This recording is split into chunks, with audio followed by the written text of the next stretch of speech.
If you happen to miss the latest Nintendo Direct, there was an announcement for a game that I don't think anyone was expecting to be announced. It's called Pokémon Pokopia, and it's essentially what would happen if you mixed Pokémon with Animal Crossing. You play as a Ditto that has taken on the appearance of a trainer in an attempt to build a home for Pokémon. You get the food for them, build homes, tend to them, and are actually able to talk to them due to being a Pokémon yourself, despite the appearance. And while the game looks cute and friendly on the surface, it does feel a little off to see Ditto mimicking the form of a child. I even joked about the possibility of parents trying to find their lost kid only for it to be a Ditto using their likeness to build this world. But that begs the question, what happened to this girl? Why are her Pokemon here but she isn't? And is this mimicry of their old trainer a cute way for Ditto to copy their trainer, or a sinister case of identity theft? This is what we're going to be talking about today. But before we do that, please do subscribe. It's free and you can always unsubscribe later. Subscribing is the best way to support my channel, as it allows me to make more videos and helps me reach more milestones. I really want to hit 400k soon, and we get closer and closer to that milestone each day. So if you could just check to see that you are subscribed, that would be great. Thank you, and back to the video. Well, to start with, let's actually talk about what happened in the trailer, considering we don't have much else to go off of. In the trailer, we see the Pokeball spawning next to a broken Pokedex. We don't see much of the surroundings, but we do see a wheelbarrow in the back with books and items collected. From this point on, we see Ditto break out of the Pokeball and notice the Pokedex. After briefly looking at it, they then transformed into that trainer, before making their way into the wilderness. At this point, there are no signs of where the trainer is. Now, seeing this, there are three schools of thought: abandoned, missing, or dead. One of my first thoughts was that she just abandoned her Pokemon. Instead of releasing them into the wild, she just dropped the Pokedex and waited for them to break out. But I wasn't that convinced, so I took another look at the scene. When we look at the area our Ditto woke up in, there is noticeably a large hole in the ceiling. Enough for, say, a small child to fall through, perhaps? And it would also explain why the Pokédex is broken. If she had it with her, and falling from that height would create an impact that would allow it to both crack and impact the floor it's on, which makes sense why it's partially buried in the dirt. Could the drop have been deadly enough to end this kid's life? Or perhaps injure them enough so they can't survive out in the wild? Well, it is possible. The question is, what happens to Pokemon once a trainer dies? Sure, we're encouraged to catch them all, but it doesn't really state what we're meant to do afterwards. Surely you can't expect the Pokemon to just sit in their Pokeballs forever, especially not after that game theory that just talked about the horrifying implications of trapping a Pokemon in a Pokeball to begin with. Luckily, we know that Pokemon can break out.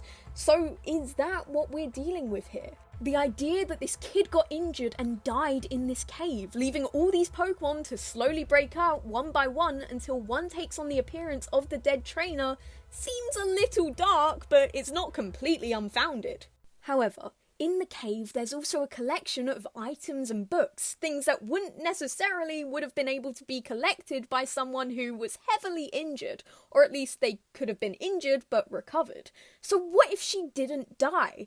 Or at least not by this. When we go outside, it's essentially an empty sandbox for us to start the game. Pokemon are coming up to us and asking for favours and what to do. There's no real indication of there being any other trainers about, except for the other Ditto masking as people.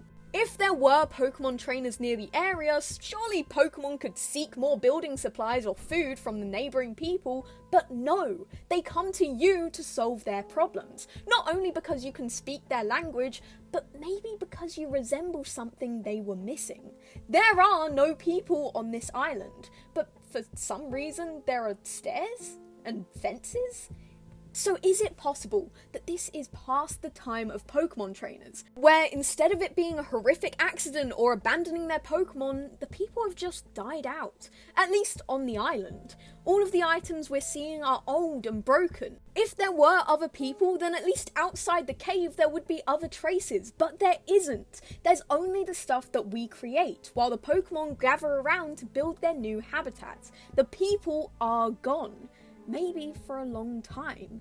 The idea that the only thing that keeps this memory alive is Ditto taking on the form of that person. Here's the thing. From what we've seen, Ditto never drops the human form. Sure, they copy some things from other Pokemon in order to build and maintain their new home, but they don't drop the human form. Is it possible that they're just trying not to forget? The reason Dittos have that derpy smile when transforming into other Pokemon is simply because they can't remember exactly what they look like. This ability is meant for a temporary transformation to mock their opponent. And when there's nothing to base it on, they're bound to get things wrong.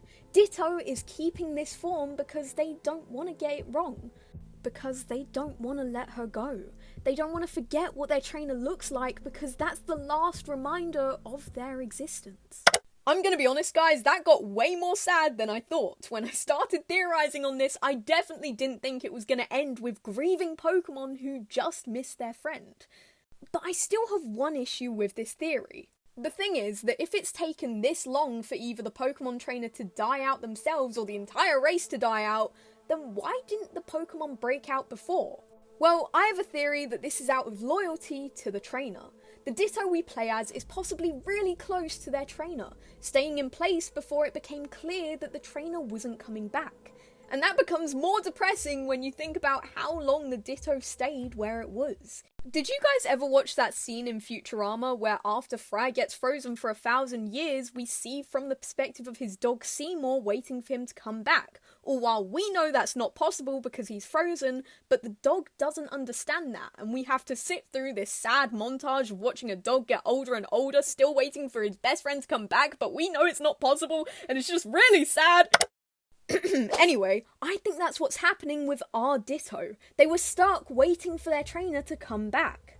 Eventually they had to move on, but not without carrying the memory of their trainer with them, taking on their form in order to make sure that these other Pokemon don't live in a world without them.